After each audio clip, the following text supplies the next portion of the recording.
우리 고린도후서를 보겠습니다.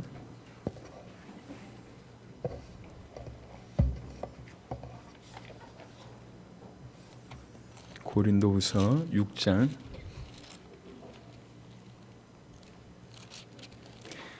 고린도후서 6장 14절로 18절 말씀까지입니다.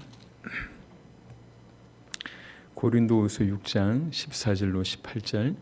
너희는 믿지 않는 자와 멍에를 함께 매지 말라. 의와 불법이 어찌 함께하며 빛과 어둠이 어찌 사귀며 그리스도와 벨리알이 어찌 조화되며 믿는 자와 믿지 않는 자가 어찌 상관하며 하나님의 성전과 우상이 어찌 일치가 되리요. 우리는 살아계신 하나님의 성전이라. 이와 같이 하나님께서 이르시되 내가 그들 가운데 거하며 두루 행하여 나는 그들의 하나님이 되고 그들은 나의 백성이 되리라. 그러므로 너희는 그들 중에서 나와서 따로 있고 부정한 것을 만지지 말라. 내가 너희를 영접하여 너희에게 아버지가 되고 너희는 내게 자녀가 되리라. 전능하신 주의 말씀이니라 하셨느니라. 아멘. 우리는 살아계신 하나님의 성전이라 라고 하는 제목으로 말씀을 나누도록 하겠습니다.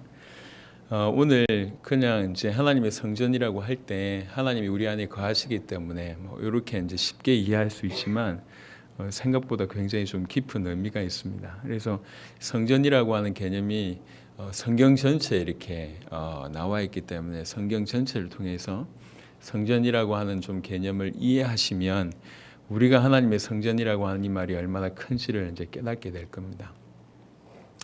이 성경 전체를 얘기하기 전에 성전이 뭔지를 한번 조금 생각해 보면 성전은 말 그대로 하나님이 임하시는 곳이죠. 하나님께서 거하시는 곳입니다. 하나님이 거하시는 곳이라고 하는 말 이 한마디 안에 많은 것이 있습니다. 하나님이 그냥 머무시면서 거하시면서 가만히 계신 분이시냐? 그렇지 않다는 거죠. 하나님이 거하신다는 얘기는 다른 말로 하나님이 임재해 계시다고 하는 것은 뭘 우리 생각해 볼 수 있냐면 그 하나님께서 우리를 보호하시고 그다음에 우리와 동행하시고 그리고 우리를 인도하시고 이런 부분들이 자연스럽게 나와질 것 같아요. 우리 하나님께서 우리 안에 거하시면 하나님께서 거하신다고 하면 그 임재는 동행과 보호와 인도까지를 생각해 볼 수가 있습니다. 그리고 하나님의 임재, 다른 말로 하나님의 현현, 이 하나님의 임재를 보게 되면 하나님이 같이 거하시는 그것을 보게 되면 어떤 일이 벌어지게 되냐면 그 하나님의 임재는 반드시 하나님의 영광과 내지는 그분의 능력을 같이 동반한다고 볼 수가 있습니다.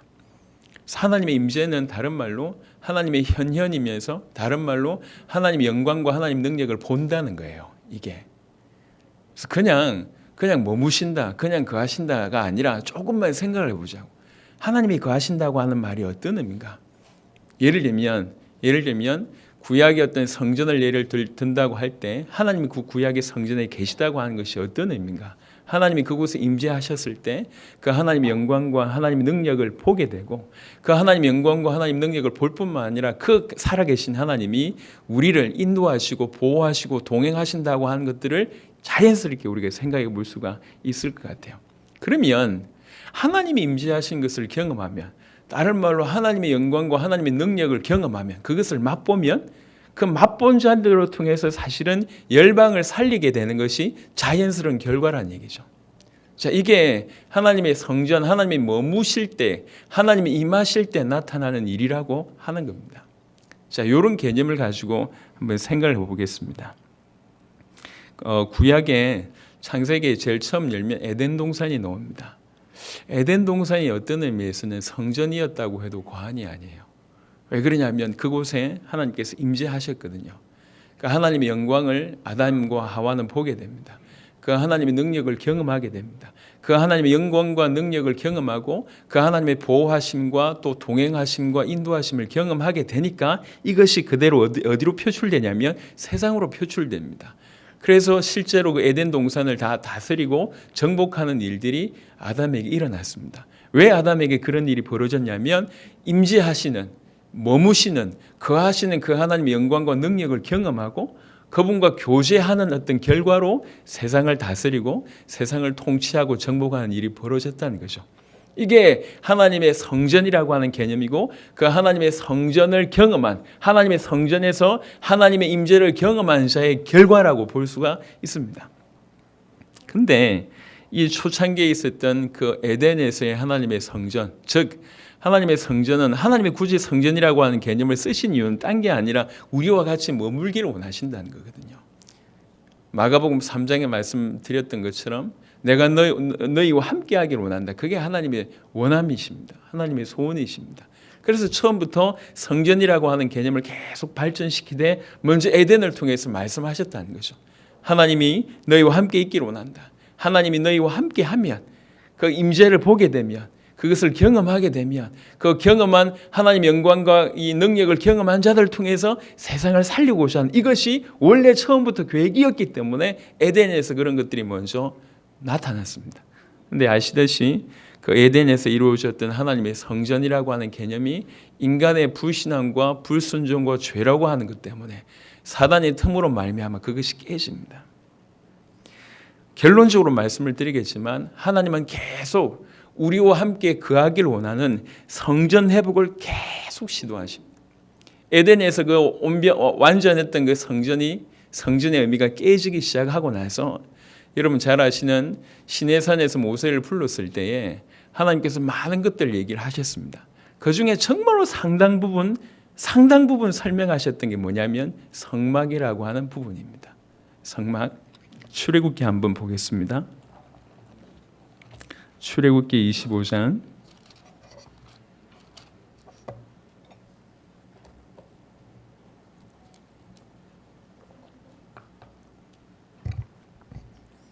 출애굽기 25장 40절 보겠습니다. 출애굽기의 상당한 시간 동안에 계속 많은 것들을 설명하셨지만 특별히 성막에 관해서 너무나 자세하게 설명하고 있음을 봅니다. 그래서 성경 보는 게 지겨우신 분들은 출애굽기 후반부터 시작해서 이제 이게 안 보이기 시작해요. 그 다음에 레위기 넘어가면 시달리기 시작합니다. 왜 그러냐면 이게 뭔 얘기인지 모르겠어요. 저는 공간인지 개념이 좀 떨어진 것 같아요. 그래서 예전에 수학 공부를 할 때도 도형 이런 게 어려웠어요. 왜 그러냐면 공간적으로 이렇게 상상이 돼야 되는데 상상이 잘 안 돼. 이렇게 가로 세로 이렇게 높이 이렇게 나오면 이렇게 되어지면 이게 상상을 해야 될 거 아니에요. 그게 안 돼요. 근데 출애굽기 후반부터 레위기 보면 전부 그 얘기거든요. 이렇게 어떻게 몇 자가 되고 어떻게 되고 이렇게 이런 전부 그런 얘기 하잖아요. 무슨 말인지 몰라요. 그런데 이 성경에 보니까 출애굽기 25장 40절을 보니까 너는 삼가 이 산에서 너에게 보인 양식대로 할지니라 라고 얘기를 하고 있습니다. 무슨 말이냐면 그냥 하나님께서 이 모세에게 자세하게 얘기해 주신 게 아니에요. 무슨 말입니까? 그냥 보여주신 거예요. 이 무슨 말이 이게 하늘의 모형이라는 거죠. 하늘에 있는 것을 본 겁니다. 하늘의 성소를 본 거죠. 하늘의 성소를 보고 나서 이제 설명하니까 이해가 되는 겁니다. 그래서 그대로 보여주고 이대로 하라는 거예요. 출애굽기 25장의 8절부터 보시면 8절에 내가 그들 중에 거할 성소를 그들이 나를 위하여 짓되 무릇 내가 너에게 보이는 모양대로 장막을 짓고 기구들도 그 모양을 따라 지을지니라. 내가 보여줬지 않냐? 그거대로 지어라. 그거대로의 성막을 지어라. 그리고 나서 25장 22절에 보면 25장 22절에 그 성막 안에 성소가 있고 성소 안에 지성소가 있고 그 안에 언약궤가 있습니다. 25장 22절 거기서 그 언약궤 위에서 내가 너와 만나고 속죄소 위 곧 정거궤 위에 있는 두 그룹 사이에서 내가 이스라엘 자손을 위하여 너에게 명령할 모든 일을 너에게 이르리라 라고 얘기를 합니다. 이제 구약은 이스라엘 백성들이 이렇게 이동을 해야 되는 것이기 때문에 이동해야 되는 상황이라 어쩔 수 없이 하나님께서 이 성막이라고 하는 것을 허락하셨습니다. 다른 말로 얘기하면 움직이는 성전이라고 볼 수가 있어요. 그 성막이라고 하는 것을 광야길 거의 시작 무렵에 이렇게 보여주십니다. 그런데 성경을 자세하게 보시면 알겠지만 너무나 많은 양을 할애하면서 계속 성막, 그 안에 있는 성소, 그 안에 있는 언약궤에 대한 얘기를 계속 얘기하십니다. 어떻게 만들어라, 어떻게 지어라 계속 얘기해 놓고 실제로 이것 중심으로 이렇게 이제 이동하게 됩니다. 이스라엘 백성들이 광야길에 이렇게 진을 치잖아요. 잠을 잘 때도 항상 성소가 제일 중앙입니다. 성소 중앙으로 동서남북에 각각 세 지파씩 딱 서게 됩니다. 여호수아 같은 데 보시면 알겠지만 반드시 중요한 이동을 할 때 언약궤가 항상 맨 앞에 갑니다. 이스라엘 모든 백성들이 제사를 지내기 위해서 성막으로 나와야 되고, 잠을 잘 때도 진을 칠 때도 성막 중심으로 진을 치고, 이동할 때도 언약궤 중심으로. 그러니까 이스라엘 모든 백성들에게 있어서 이 성소라고 하는 것은 가장 중심적인 모든 부분에 그 안에 포커스가 있습니다. 그 성소가 도대체 뭘 얘기하냔 말이에요. 그 성소는 딴 게 아니라 하나님이 우리 가운데 임하신다, 하나님께서 우리와 함께 계시다라고 하는 것을 나타내는 겁니다. 그리고 그 성소는 별명이 몇 개 있습니다. 그 별명이 어떤 거냐면 이제 구속사의 어떤 청사진, 아니면 구원의 계획, 아니면 그리스도라고 하는 것들이 그 성소의 어떤 별명들입니다. 왜 그러냐면 성소 안에, 성막 안에 들어가다 보면, 동쪽에서 들어가다 보면 제일 먼저 이게 번제단이 있고 물두멍이 있습니다. 거기서 제사를 지냅니다. 그리고 이제 성소를 들어가게 되죠. 성소에 들어가게 되면 거기에 이제 금초대가 있고, 그다음에 분향단이 있고, 진설병이 있습니다. 그리고 커튼, 휘장이 있죠. 그 휘장을 열고 들어가면 그 안에 이제 언약궤가 있습니다. 아주 간단한 몇 가지가 놓여져 있습니다. 그런데 이 모든 어떤 기구들이 전부 뭘 뜻하냐면 그리스도를 뜻합니다. 그리고 이 모든 것들이 그리스도께서 하신 일을 뜻해요.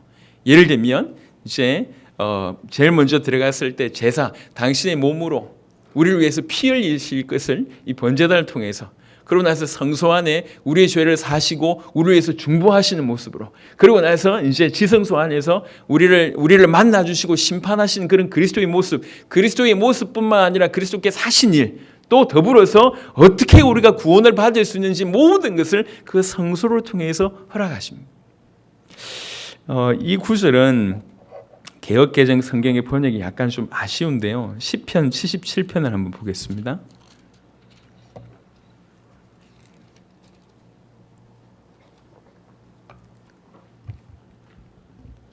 시편 77편 13절에 보시면, 시편 77편 13절에 하나님이여 주의 도는 극히 거룩하시오니 하나님과 같이 위대하신 신이 누구오니까 라고 개역 개정에는 이렇게 나와 있습니다. 근데 혹시 킹제임스 버전을 가지고 계신 분들을 보시면 이게 전혀 다른 의미가 좀 되어 있습니다. 어떤 번역상에 있어서 약간 다른 각도로 설명을 한 것 같아요. 킹제임스 버전의 시편 77편 13절은 뭐라고 되어 있냐면 이렇게 되어 있습니다. 오 하나님이여 주의 길이 성소에 있사오니 누가 우리 하나님같이 위대하신 하나님이니까 라고 번역되어 있습니다.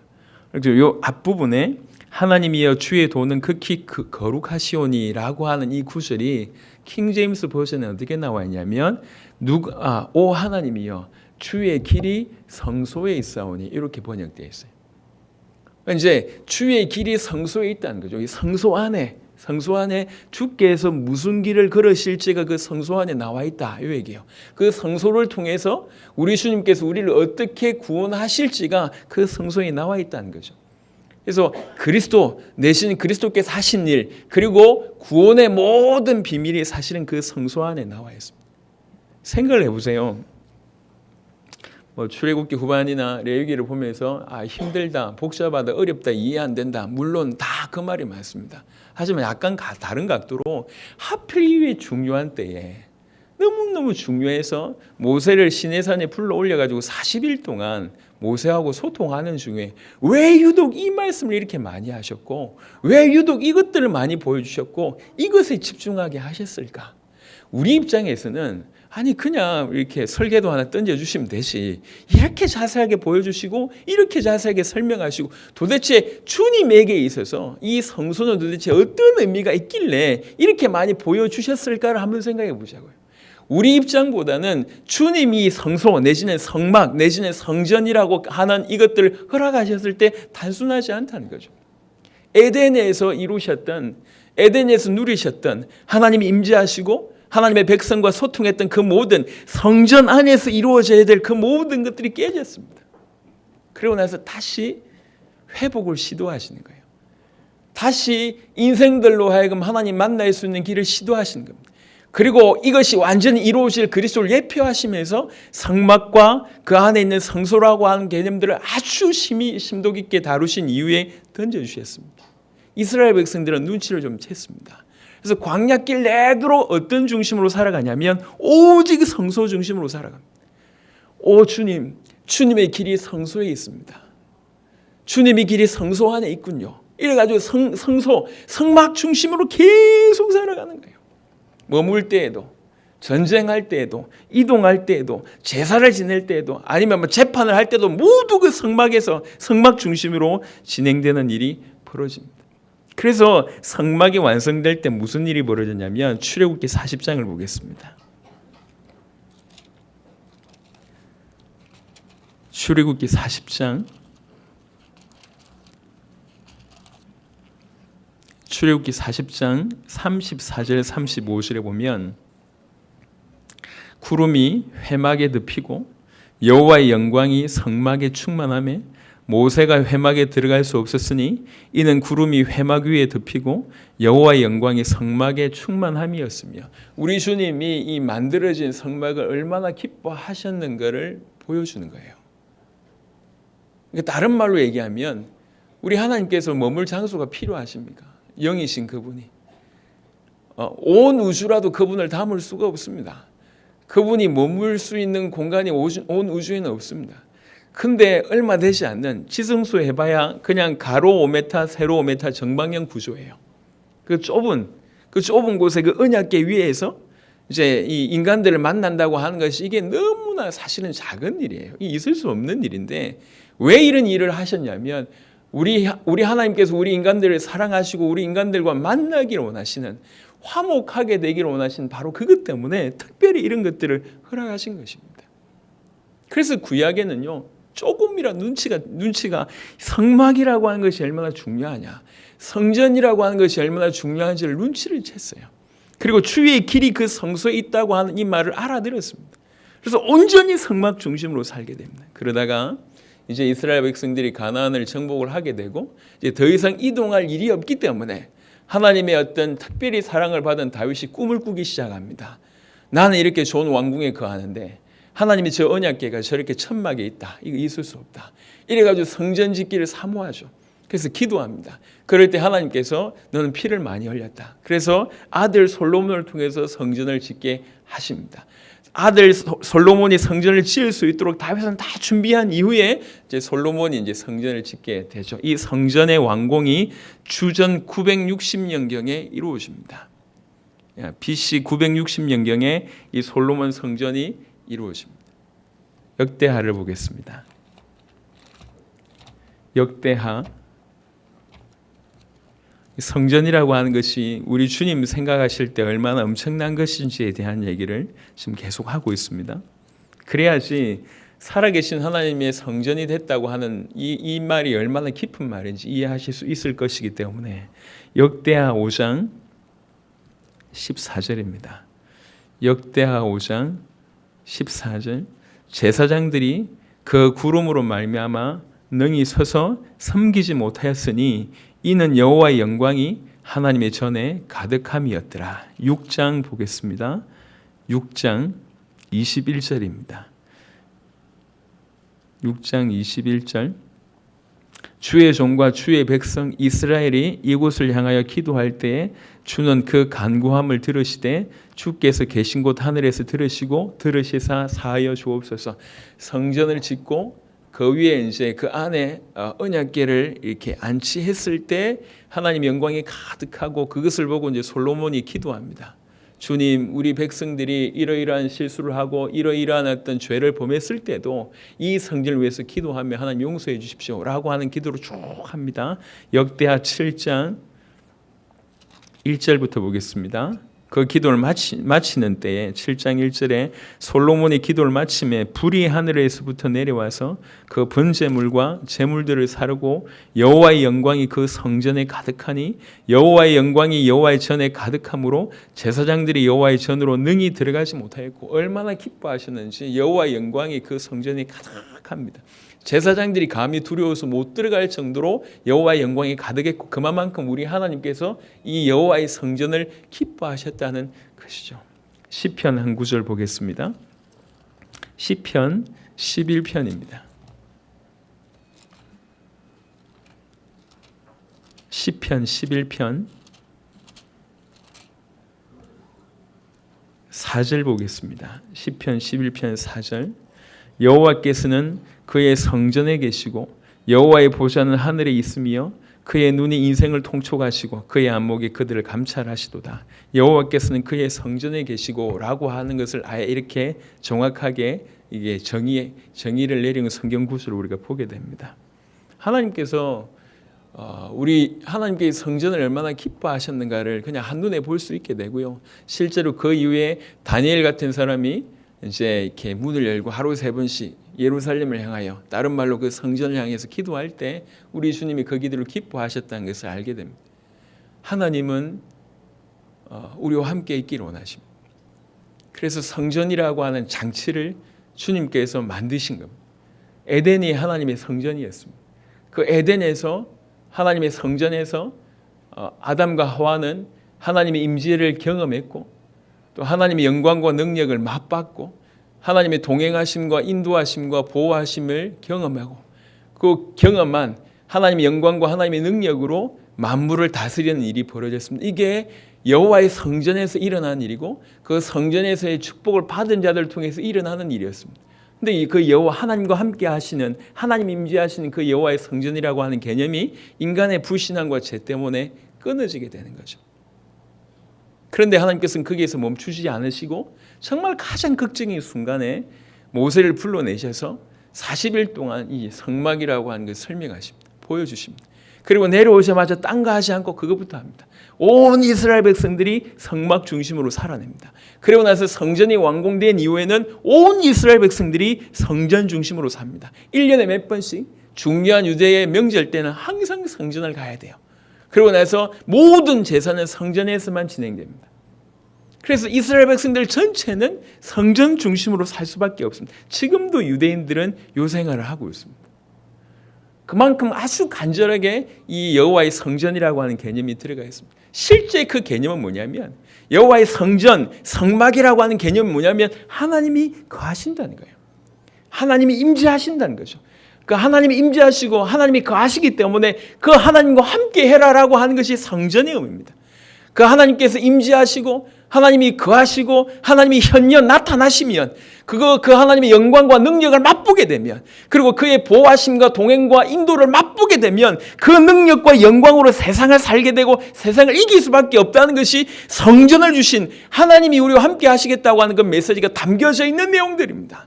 그럼에도 불구하고 이스라엘 백성들은 또 에덴 동산에서 실패했던 것처럼 또 실패합니다. 엄연히 성전이 임하고 하나님이 그곳에 거하신다고 생각하면서도 불구하고 계속 넘어지는 일이 벌어지죠. 에스겔 말씀을 보겠습니다. 많은 구절 찾을 수 있지만 한 군데만 보도록 하겠습니다. 에스겔 43장입니다. 에스겔 43장. 이스라엘 백성들이 이미 포로가 되었습니다. 다 절망한 그런 상황이 있습니다. 그런 때에 에스겔 40장부터는 본격적으로 에스겔 40장부터 48장이 에스겔 전체의 핵심인데요. 40장부터 무슨 얘기를 하게 되냐면 뜬금없이 하나님의 성전을 청량하는 일이 막 벌어집니다. 이게. 그 말은 무슨 말이냐면 이스라엘 백성들이 지금 포로됐잖아요. 무너져 있잖아요. 회복하겠다는 거죠. 하나님의 성전에 대한 메시지를 주면서 너희가 완전히 회복되어져서 이렇게 하나님의 성전을 보게 될 것이다 라고 하는 메시지가 에스겔 40장부터 쭉 나옵니다. 그 중에 43장은 왜 너희가 망했는지에 대한 얘기를 하고 다시 한번 정확한 이 하나님의 성전을 붙잡으라고 하는 얘기로 이제 마무리되고 있습니다. 에스겔 43장 6절부터 보겠습니다. 에스겔 43장 6절부터 보면 성전에서 내게 하는 말을 내가 듣고 있을 때에 어떤 사람이 내 곁에 서 있더라. 그가 내게 이르시되 인자야 이는 내 보좌의 처소 내 발을 두는 처소 내가 이스라엘 족속 가운데 영원히 있을 곳이라. 하나님께서 성소와 성전을 어떻게 생각하시는지를 볼 수 있는 장면입니다. 우주의 창조주가 되시고 섭리주가 되시고 구원주가 되시고 전능하신 분이 어디 있을 곳이 없어가지고 굳이 그곳에 있어야 된단 말입니까? 그 말은 하나님 약속과 중심이 이스라엘 백성들 가운데 있다고 하는, 굳이 안 하셔도 될 일을 스스로 하신다고 하는 표현입니다. 이것은 내 보좌의 처소다, 내 발을 두는 처소다, 내가 이스라엘 족속 가운데 영원히 있을 곳이다. 이게 성소와 성전에 대한 하나님의 의미입니다. 이스라엘 족속 곧 그들과 그들의 왕들이 음행하며 그럼에도 불구하고 여전히 그들은 그 왕들이 음행하며 그 죽은 왕들의 시체로 다시는 내 거룩한 이름을 더럽히지 아니하리라. 무슨 말입니까? 지금까지 계속 이 성전을, 그 거룩한 이름을 계속 더럽혔다고 한 것을 얘기하고 있습니다. 8절에 그들이 그 문지방을 내 문지방 곁에 두며 그 문설주를 내 문설주 곁에 두어서, 이 말은 무슨 말이냐면 이 문설주는 이제 우상의 어떤 성전, 우상의 신전을 얘기하는 겁니다. 신전을 문설주와 문지방으로 표현했습니다. 그 말은 무슨 말이냐면 하나님의 성전 옆에 우상 신전을 세운 거예요. 예. 그들이 그 문지방을 내 문지방 곁에 두며 그 문설주를 내 문설주 곁에 두어서 그들과 나 사이에 겨우 한 담이 막히게 하였고 또 그 행하는 가증한 일로 내 거룩한 이름을 더럽혔으며. 생각해 보세요. 얼마나 기가 막힌 노릇입니까? 성전이라고 지칭하면서, 하나님이 그 안에 거하신다고 지칭하면서 계속 밖으로는 음행하고 심지어는 우상을 섬기고, 우상 섬기는 것을 넘어서서 그 옆에 아예 우상 신전을 갖다 놓고 그 우상 앞에서 본격적으로 가증한 일을 행하는, 그것도 바로 한 담을 사이에 두고 그런 일을 행한다니. 그래서 내가 노하여 그들을 멸망시켰거니와 이제는 그들이 그 음란과 그 왕들의 시체를 내게서 멀리 제거하여 버려야 할 것이라. 그리하면 내가 그들 가운데에 영원히 살리라 라고 얘기를 합니다. 하나님께서 우리 인생들과 택하신 백성들과 함께 하시기 위해서 계속 무형에 보이지 않는 성전을 먼저 에덴에서 만드셨고, 그리고 나서 이제 본격적으로 보이는 성전을 허락하신 것, 그게 성막과 성전입니다. 성막과 성전이라고 하는 개념들을 너무나 깊이 있게 출애굽부터 설명을 쭉 하십니다. 그래서 이스라엘 백성들이 성막과 성전 중심으로 살 수밖에 없도록 삶을 쭉 살게 하십니다. 그럼에도 불구하고 이스라엘 백성들은 에덴에서 실패했던 것처럼 또 실패합니다. 또 우상에 빠지고, 또 가증한 일을 섬기고, 또 음란에 빠지고, 하나님이 살아계시다고 얘기하고 하나님이 저 성전에 계시다고 얘기하면서도 끝으로는 완전 다른 인생을 사는 거예요. 이런 일이 있을 수 있겠냔 말이에요. 하나님은 끊임없이 계속 우리와 함께 계시고자 하는, 그 하나님이 임재하시고자 하는 성전을 계속 회복을 시도하시는데, 우리의 죄와 사단의 괴계와 또 우리의 불순종으로 말미암아 계속 넘어지는 거예요. 그게 구약의 얘기입니다. 에덴에서 보여주셨던 성전의 모습, 모세를 통해서 세우신 성막의 모습, 솔로몬을 통해서 세우신 성전, 그게 구약의 얘기죠. 그러다가 이것이 무너져가지고 다시 회복될 것이다. 이 성전이 다시 회복될 것이다. 실제로 어떤 물질적으로는, 육신적으로는 제2의 스룹바벨 성전이라고 하는 것이 세워졌습니다. 하지만 궁극적으로 얘기한 것은 단순히 육신적인 것을 넘어선다는 거죠. 그런 배경하에 드디어 그리스도의 십자가 사건이 벌어집니다.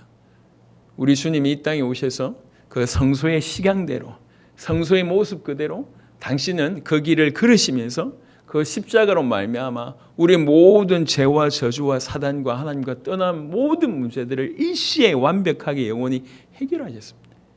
그러고 나서 누구든지 그를 믿는 자, 그 예수님이 그리스도이심을, 그 예수님이 하나님의 아들이심을, 그 예수님이 하나님이라고 하는 사실을 믿는 자에게 무슨 일이 벌어지게 했냐면은 하나님이 그 안에 머물게, 하나님이 그 안에 거하시면서 그가 하나님의 성전이 되게 하는 일이 벌어진 거예요.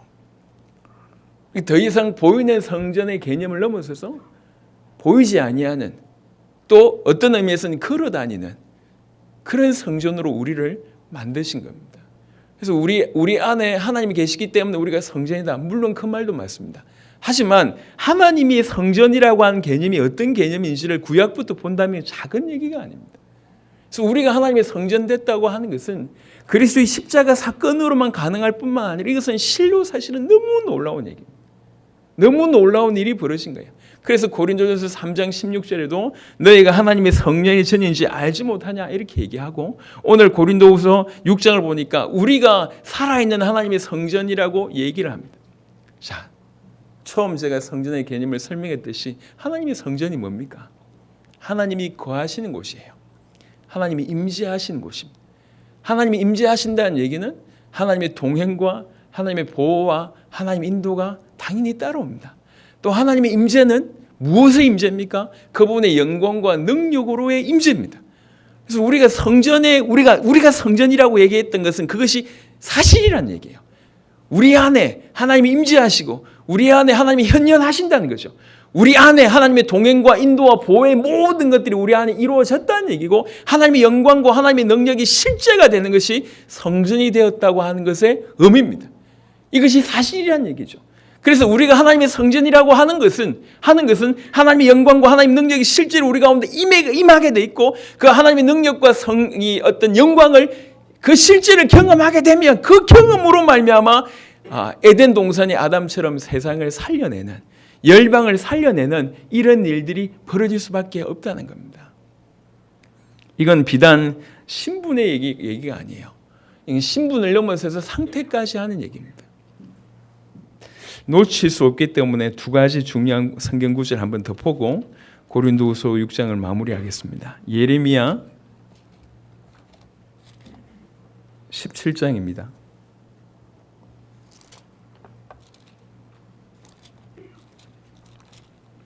예레미야 17장 12절 13절은 굉장히 다른 각도로 얘기를 합니다. 예레미야 17장 12절 13절 보면 영화로우신 보좌여, 시작부터 높이 계시며 우리의 성소이시며 이스라엘의 소망이신 여호와여, 무릇 주를 버리는 자는 다 수치를 당할 것이라. 무릇 여호와를 떠나는 자는 흙의 기록이 되오리니 이는 생수의 근원이신 여호와를 버림이니이다.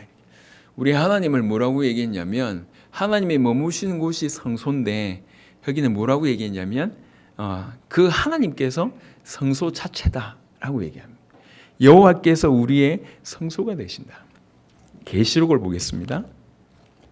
요한계시록 21장입니다. 더 선명하게 우리에게 주신 말씀이 있습니다. 요한계시록 21장, 새하늘과 새 땅에 대한 얘기를 쭉 합니다. 요한계시록 21장 22절에 보면, 요한계시록 21장 22절에 성 안에서 내가 성전을 보지 못하였으니, 성 안에 있는데 성전을 보지 못했다.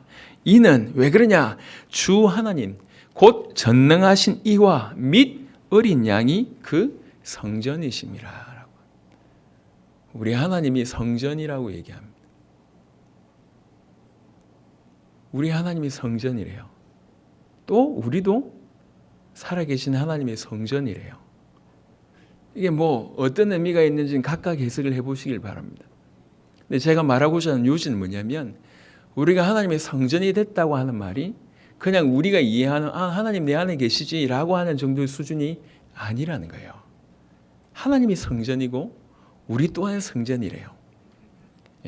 그리스도를 하나님의 형상이라고 얘기했고 우리가 하나님의 형상대로 시험받은 자라고 얘기했습니다.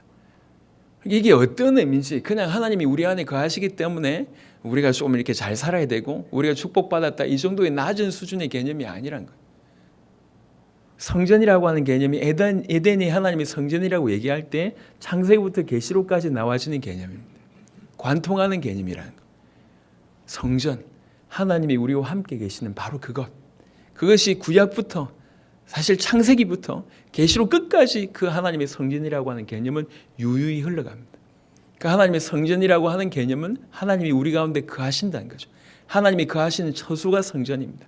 하나님의 임재가 있는 곳입니다. 하나님이 현현히 나타나는 곳입니다. 하나님의 영광과 능력이 나타나는 것이고 하나님이 나타난다고 할 때 반드시 그의 보호하심과 인도하심과 동행하심은 따라올 수밖에 없습니다. 그래서 이 하나님의 성전이라고 하는 부분들을 계속 회복시키기 위한 시도들을 해오셨습니다. 에덴에서부터 그것이 브로큰 깨지고 난 이후에 다시 성막이라고 하는 이 엄청난 메시지를 주시고 그 다음에 이 솔로몬을 통해서 성전이라고 하는 개념을 또 확실하게 심어주셨습니다. 그런데 하나님이 그곳에 거하시고 하나님이 살아계시고 그곳에 거하신다고 얘기하면서도 끊임없이 음란으로 우상으로 거짓으로 죄로 계속 하고 있으니까 드디어 특단의 조치로 그리스도의 피값으로 그분이 십자가 사건으로 말미암아 모든 죄를 영원히 완벽하게 단번에 해결하심으로 말미암아 드디어 그분이 우리 안에 거하시는 우리가 그분의 성전이 되는 놀라운 일들이 벌어졌다는 거죠.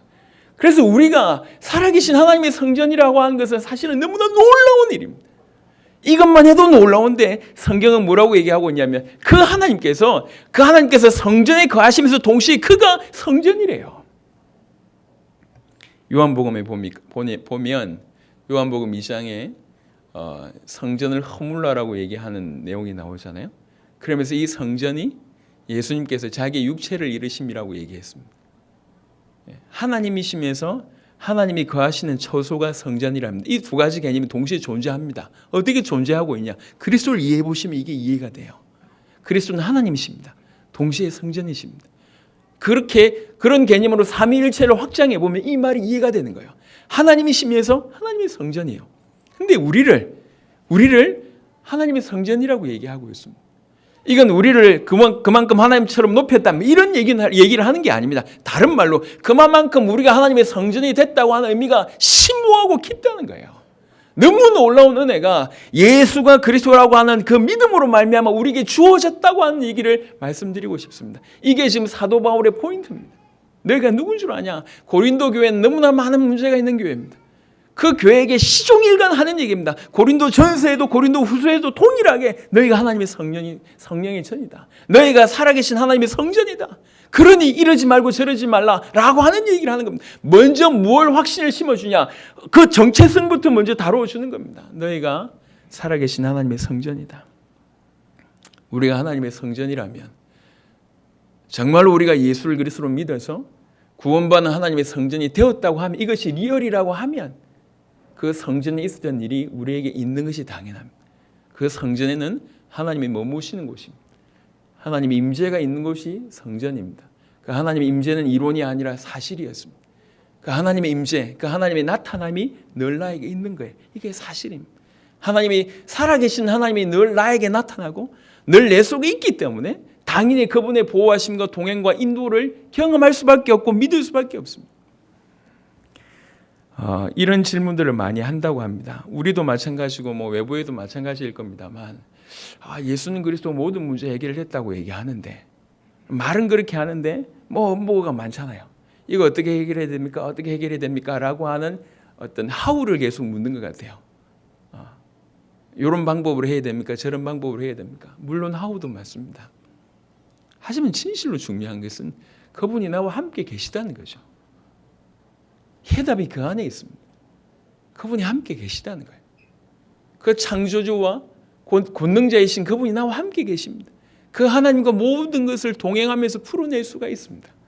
어떤 것도 문제되지 않을 뿐만 아니라 모든 문제를 그와 동행하면서 풀어낼 수 있습니다. 그는 우리와 동행하시고 우리를 인도하시고 우리를 보호하십니다. 그리고 그의 임재는 반드시 그의 영광과 능력을 동반하십니다. 우리가 그 임재를 경험한다는 얘기는 그 영광과 그 능력을 늘 경험한다는 얘기입니다. 그 하나님의 영광과 그 능력을 경험하게 될 때에 이 힘으로 세상을 이겨낼 수 있고 이 힘으로 세계복음화를 감당할 수가 있습니다. 하나님이 그걸 우리에게 원하십니다. 그게 에덴 동산에서 아담에게 허락하셨던 축복이고 지금 살아계신 하나님의 성전에 대한 우리에게 허락하신 축복입니다. 이게 사실이어야 됩니다. 그래서 다시 한번 여러분 깊이 있게 묵상을 해보십시오. 내가 예수 믿는 자이니까 이래야 된다 저래야 된다. 다 맞는 얘기예요. 그렇게 해야 됩니다. 하지만 더 중요한 것은 내가 정말 예수를 그리스도로 믿었다고 하면 정말 그렇게 믿겨진다고 하면 그 믿음이 나에게 있다고 하면 우리는 성경 말씀 그대로 우리는 살아계신 하나님의 성전입니다. 이 성전은 하나님이 임재하시는 곳이에요. 하나님이 없는 성전이라고 하는 것은 있을 수가 없습니다.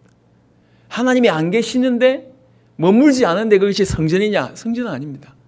성전이라고 하는 개념은 하나님이 임하신다는 거예요. 우리가 성전이라고 얘기할 때 그 하나님의 임재가 우리 안에 있는 것이 사실이라는 거죠. 하나님의 임재는 실제입니다. 하나님의 현현이 우리 가운데 계속 나타날 수밖에 없습니다. 우리가 성전이라면 그 영광과 그 능력을 우리에게 맛보게 하실 겁니다. 그 영광과 그 능력이 실제로 맛보아진다고 할 때 그 힘으로만 세상을 살릴 수가 있습니다. 우리 세대의 세계복음화를 감당할 수가 있습니다. 그래서 우리가 살아계신 하나님의 성전이 되었다고 하는 것은 너무나 놀라운 일입니다. 그런 각도를 가지고 고린도후서 6장을 마무리하도록 하겠습니다.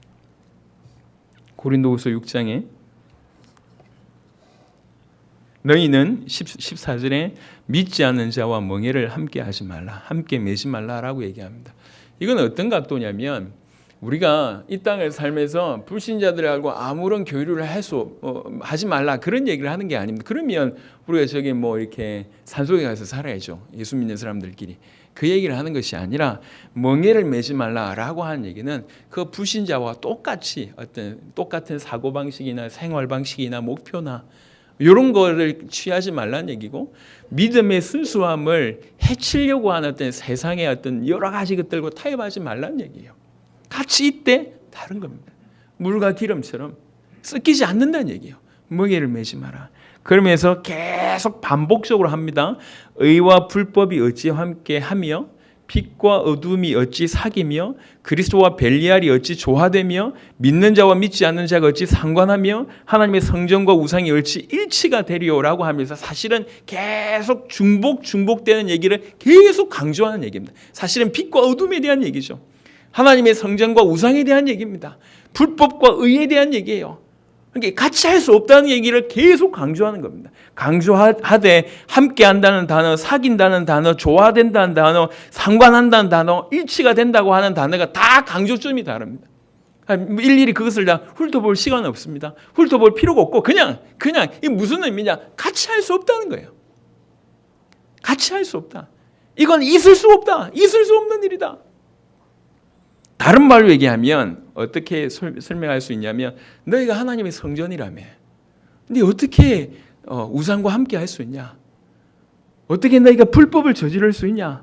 어떻게 벨리알 유대 문학으로서는 악마의 왕이라고 이렇게 지칭받습니다. 사단이라는 뜻이죠. 어떻게 그 사단에게 속을 수 있냐? 응? 어떻게 너희가 하나님의 성전이라고 얘기하는데 그렇게 어둠에 다닐 수 있냐? 그 얘기를 비난하는 겁니다. 어떻게? 너희가 하나님의 성전이라고 하는 것을 알았다고 하면 함께 할 수 없는데 너희가 어떻게 함께 하고 있냐? 너희가 하나님의 성전이고 살아계신 하나님의 성전인데 어떻게 의롭지 못하고 불법할 수 있고 그렇게 빛나지 않고 어두울 수 있냐? 어떻게 우상을 섬길 수 있고 벨리알과 그렇게 함께 살 수 있냐? 그럴 수는 없다. 있을 수 없는 일이다. 라고 하는 얘기예요. 만약 그렇다고 하는 것은 너희가 살아계신 하나님의 성전이 아닐 수 있다는 얘기예요. 근데 너희가 살아계신 하나님의 성전이라고 하면 절대로 그럴 수가 없다. 그 살아계신 하나님의 성전에는 무슨 일이 벌어지냐? 구약에 이런 예를 들었습니다. 16절 후반절부터 보면 내가 그들 가운데 거하며 두루 행하여 나는 그들의 하나님이 되고 그들은 나의 백성이 되리라. 이 하나님의 성전에서 일어난 일이에요. 하나님의 성전에서 하나님과 함께함을 누리는 자들에게 일어나는 일입니다. 항상 그 살아계신 하나님의 성전 안에는 무슨 일이 벌어지냐? 하나님께서 내가 그들 가운데 거하겠다. 그리고 두루 행하겠다. 그럼 내가 그들의 하나님이 되겠다. 그리고 그들은 나의 백성이 되리라. 이것이 사실입니다. 이 리얼이라는 얘기예요. 하나님의 성전 안에서 이런 일이 벌어진다는 거죠. 18절에 보니까 너희에게 아버지가 되고 너희는 내게 자녀가 되리라 이렇게 얘기합니다. 이렇게 될 수밖에 없습니다. 그래서 17절에 그러므로 내가 정말 살아계신 하나님의 성전이 맞다고 하면 너희는 그들 중에서 나와서 따로 있고 부정한 것을 만지지 말라. 분리되라. 다른 말로 거룩해라라고 하는 얘기입니다. 멍에를 같이 매지 말라는 거죠. 그렇게 불신자처럼 살지 말라는 얘기예요. 너희가 정말 살아계신 하나님이 항상 우리 가운데 거하고 우리 가운데 두루 행한다고 하면 어떻게 그렇게 불신자처럼 살 수 있냐? 그럴 수 없는 일이다. 믿지 않는 자와 멍에를 함께 매지 말라 이렇게 얘기하고 있습니다. 이거는 표면적으로 볼 때는 어떤 우리의 행동을 요구하는 것 같습니다. 하지만 더 중요한 것은 이런 행동을 얘기하기 전에 너희가 누군지에 대한 얘기를 먼저 하고 있습니다. 너희는 성전이다. 성전이라고 하는 개념이 지금 우리 이 시대에 우리는 희미할 수 있지만 이 구약의 어떤 배경을 아는 자들, 특별히 유대의 어떤 배경을 가지고 있는 자들에게 너무나 충격적인 메시지예요. 예수님께서 내가 성전이다 라고 하는 것도 충격적인데 이제 너희가 성전이다 이 말은 너무나 소스라치게 충격적인 얘기예요. 아니 내 같은 것이 일평생 죄를 지은 밖에 없는 내가 어떻게 내가 성전이 되지? 어떻게 내 안에 하나님께서 거하신단 말이에요. 이거는 너무나 놀라운 진리의 메시지입니다. 충격의 메시지죠. 근데 그것이 사실이라고 얘기할 때 정말 하나님께서 내 안에 계셔서 그 성전에서 행하셨던 것처럼 내 안에 거하고 내 안에서 두루 행하고 그분의 임재가 내 안에 일어나고 그분의 능력과 영광이 내 안에 일어나고 그분의 인도와 보호와 능력이 동행하심이 내 안에 일어난다고 하면 그 내 안에 일어나는 것이 내가 늘 그것을 경험한다고 하면 이 힘을 가지고 능히 지금까지 세상에서 눌려 있을 수밖에 없었지만 그 힘으로 가보면 능히 저 세상과 전 열방을 살려낼 수 있구나. 너희가 바로 사실은 그런 자들이다. 그런 자들인데 어떻게 이렇게 불신자와 똑같이 멍에를 매냐? 어떻게 똑같이 살 수 있냐?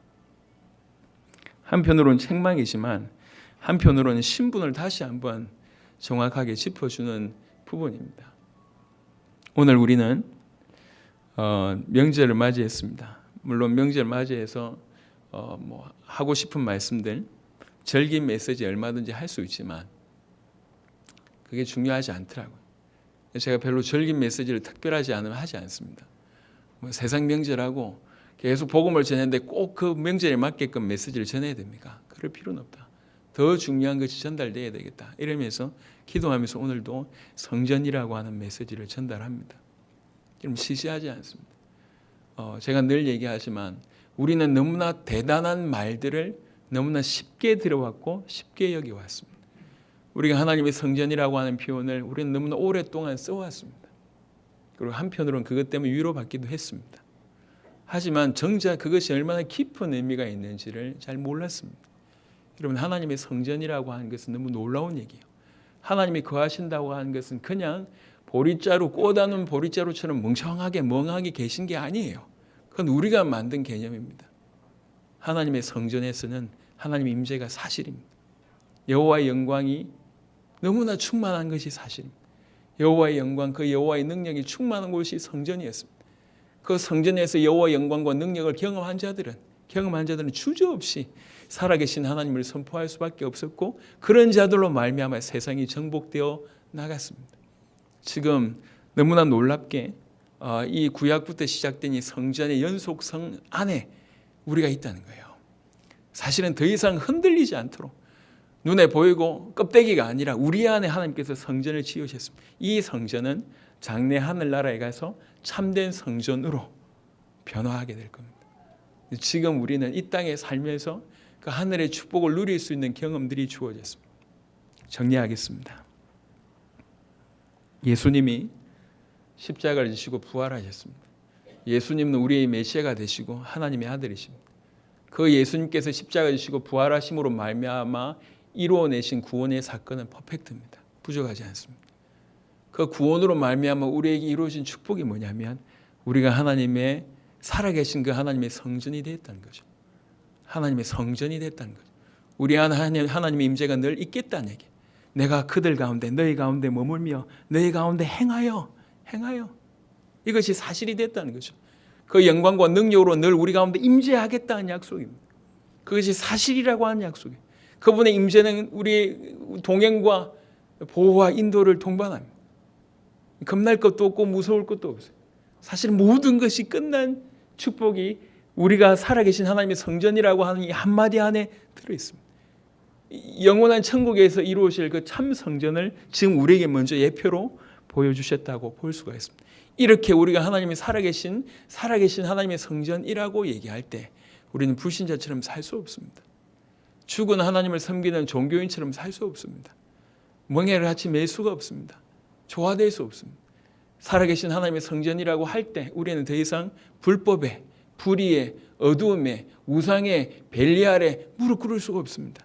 똑같은 사고방식, 똑같은 생활 방식, 똑같은 목표, 어쨌든지 돈 많이 벌어가지고 어떻게 하겠다라고 하는 그런 모든 것들이 깨질 수밖에 없습니다. 어찌하든지 우리를 통해서 주님이 높임을 받으시고, 어찌하든지 우리 인생이 주님의 말씀에 순종하는 그런 인생으로 살려고 하는 부분으로 바뀌게 될 수밖에 없다는 것이죠. 오늘 이 말씀을 들은 우리 모든 주의 백성들 정말 주의 이름으로 축원합니다. 정말 주의 이름으로 축복합니다. 우리가 살아계신 하나님이 성전됐다는 말에 어떤 깊이를 깨닫게 되시길 바랍니다. 그가 성소고 그가 성전이라고 얘기했습니다. 우리 하나님께서, 우리 여호와께서, 우리 주 예수 그리스도께서 성전이라고 얘기했습니다. 그리고 우리가 또 성전이라고 얘기합니다. 도대체 이게 얼마나 깊은 얘기입니까? 전 모르겠어요. 말을 못하겠더라고요. 계속 묵상했습니다. 이걸 어떻게 풀어내야 되겠는가? 못 풀어내겠어요.